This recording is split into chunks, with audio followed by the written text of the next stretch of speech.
When we imagine a lost city, our minds often conjure images of fire, volcanic ash, or the slow decay of jungle-choked ruins.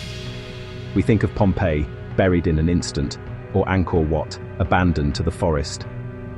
But this is why you need to rethink lost cities. Some never burned, they sank. They slipped quietly beneath the waves, their streets and homes preserved in a silent, watery world. This isn't the realm of myth or legend. This is archaeology. Meet Pavlopetri, a 5,000-year-old submerged neighborhood, resting just a few meters below the surface of the Mediterranean.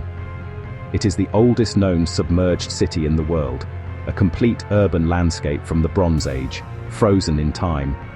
For decades, its existence has fueled speculation, drawing comparisons to Plato's fabled Atlantis. But what is the real story of this drowned city? What can it teach us about the people who lived there, and about our own relationship with the ever-changing sea? To find the truth, we must first separate the myths from the evidence.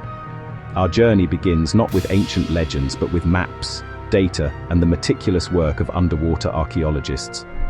Pavlopetri sits in an unassuming bay off the southern coast of Greece's Peloponnese Peninsula, in a region known as Laconia. It lies between the mainland beach of Paunta and the small sandy island of Elefonisos.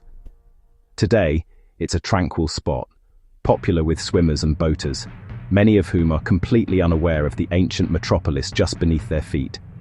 The water is exceptionally clear, and on a calm day, the ghostly outlines of walls and buildings can be glimpsed from the surface. This remarkable preservation is what makes Pavlopetri a window into a world that vanished millennia ago. The site was first formally identified in 1967 by Dr. Nicholas Fleming of the Institute of Oceanography at the University of Southampton. While surveying the region for evidence of coastal change, he noticed an unusually complex and coherent pattern of man-made structures on the seabed. The following year, in 1968, a team from the University of Cambridge arrived to conduct the first underwater survey. Using nothing more than snorkels, tape measures, and a simple grid system, they painstakingly mapped the visible remains. Their work produced the first site plan, revealing a settlement of astonishing complexity. It sparked a tidal wave of wonder. Was this Atlantis light or an archaeological goldmine?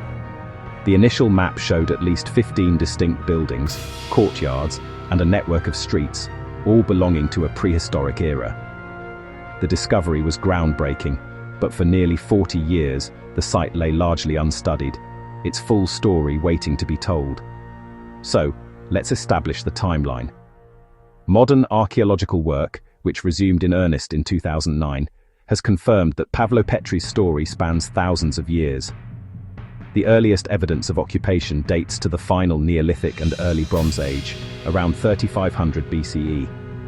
This makes its origins contemporary with the rise of early civilizations in Mesopotamia and Egypt. The city flourished and expanded over the centuries, reaching its peak during the Mycenaean period, the age of Homer's heroes, from roughly 1600 to 1100 BCE. This means Pavlopetri was a thriving port town at the same time as the great palatial centers of Mycenae, Pylos, and Tiryns dominated mainland Greece. It was an integral part of the world that would later give rise to the legends of the Trojan War. But unlike those citadels, Pavlopetri's story didn't end in a fiery collapse. It ended with the rising tide. For generations, locals spun myths of a city lost to a sudden cataclysm, a divine punishment that swallowed it whole. It's a compelling narrative, one that echoes the Atlantis legend. However, the archaeological and geological evidence paints a very different, and perhaps more unsettling picture. There are no signs of widespread destruction from a single violent event like an earthquake or tsunami. No jumbled ruins, no chaotic layers of debris. Instead, the evidence points to a slow, relentless process of gradual subsidence and sea level rise. The region is tectonically active, and over millennia, a series of earthquakes likely caused the landmass itself to slowly sink. This process, known as subsidence, would have been imperceptible on a day-to-day basis. At the same time, global sea levels were rising as the planet warmed after the last ice age. The combination of these two forces meant the coastline was steadily creeping inward. The sinking was likely punctuated by more significant earthquakes that caused sudden drops in land level, accelerating the process. But it was a demise measured in centuries, not in a single blockbuster disaster. The inhabitants would have watched the sea claim their fields, then their harbor, and eventually the foundations of their homes. They didn't perish in a cataclysm. They adapted, retreated, and eventually abandoned their sinking home to the sea. Because it sank slowly and was protected by sediment, archaeologists uncovered an extraordinary, organized urban plan underwater. This is not a random scattering of stones. It is a complete town, with a clear and logical layout spanning over 30,000 square meters. The survey has identified well-preserved rectangular buildings with clear foundations, some containing multiple rooms. These structures are not grand palaces, but likely the homes and workshops of ordinary people. They are arranged along stone-paved streets, which are still visible between the structures, forming a coherent road network that guided the flow of daily life. The layout also reveals open courtyards, suggesting shared domestic and communal spaces where neighbors gathered, children played, and artisans worked. These open areas were central to the social fabric of the community. Perhaps most significantly, the city has a distinct cemetery. At least 60 cist graves and pythos burials in large ceramic jars, have been found. These burial tombs are placed in a designated area around the settlement perimeter, a defined necropolis. This separation of the living from the dead signifies a sophisticated level of social organization and ritual belief, providing a rare glimpse into the spiritual life of a Bronze Age coastal community. The entire layout speaks to a planned, prosperous, and well-ordered society. Mapping such a complex site underwater presents immense challenges. The modern investigations that began in 2009, a collaboration between the University of Nottingham and the Hellenic Ministry of Culture, brought cutting-edge technology to bear on Pavlopetri's secrets. A key principle was to use non-invasive techniques to map the city in detail without disturbing the fragile remains. The first step was to get a big-picture view. Using advanced underwater survey tech, the team created highly detailed maps. Side-scan sonar surveys were crucial. A towfish carrying the sonar equipment was pulled behind a boat, emitting acoustic pulses that bounced off the seabed. The returning signals created a detailed, almost photographic image of the site, revealing large-scale features like major walls and streets that were hidden beneath the sand. While sonar provided the broad outline, scuba-based mapping allowed for close diver inspection.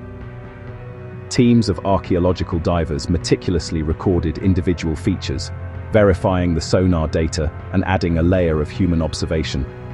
But the real revolution came from digital photogrammetry.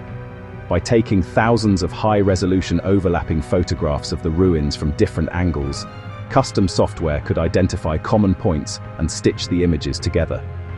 This process generated precise, photorealistic 3D models of the entire city. For the first time, researchers could walk through the streets of Pavlopetri on a computer screen, analyzing the architecture and spatial relationships with unprecedented accuracy.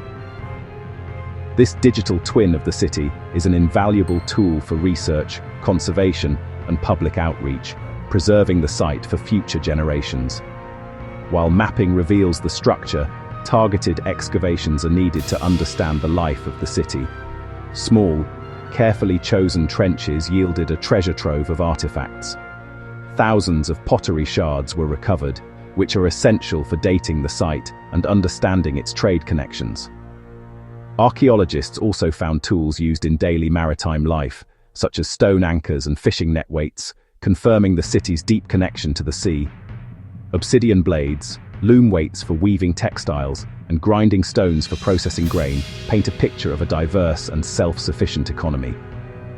In the necropolis, the careful excavation of human remains provided direct radiocarbon dates and invaluable context about the population's health, diet, and burial customs. Each of these finds is a piece of a larger puzzle, solved through scientific analysis back in the lab. Radiocarbon dating of organic material, like bone or charred seeds, established absolute dates for the site's occupation, anchoring it firmly in the Bronze Age. Meanwhile, ceramic typology, The systematic classification of pottery by its shape, fabric and decoration allowed archaeologists to link the styles found at Pavlopetri to those from other sites. This analysis revealed pottery imported from across the Aegean, including from Minoan Crete, the Cycladic Islands, and the Greek mainland. These analyses connect Pavlopetri to wide Aegean trade networks. It was a key node in a maritime superhighway, a bustling maritime hub exchanging goods, ideas, and people. It was not a lonely, isolated ruin, but a cosmopolitan center deeply integrated into the fabric of the Bronze Age world. This brings us back to the myths. Some early reports, eager for a sensational headline, labeled Pavlopetri as the oldest submerged city in the world. While it is indeed the oldest example, the superlative can be misleading. The true significance of Pavlopetri isn't just its age, but its completeness. Other, older individual submerged prehistoric sites exist, but none present an entire, intact town plan. In reality, it's one of the best preserved Bronze Age town plans in the world, whether on land or underwater. The gentle embrace of the sea protected it from the ravages of later construction and agriculture that have destroyed so many terrestrial sites. It offers a unique, unfiltered view of a Bronze Age community. So why does this ancient, drowned city matter so much today? Because its story is profoundly relevant. Pavlopetri is a priceless case study for understanding coastal life, ancient trade, and crucially, the long-term impacts of climate change and sea level rise. The people of Pavlopetri lived through a period of significant environmental change, and the archaeological record shows us how they adapted over generations. Their story is a powerful reminder that coastlines are not static, and that human societies have always lived in a delicate balance with the sea. Pavlopetri rewrites how we see human resilience to changing seas. It moves the conversation away from sudden, mythical disasters and toward a more nuanced understanding of slow, long-term environmental transformation. It reminds us that the line between myth and history is often underwater, waiting for careful scientific investigation to bring it to the surface.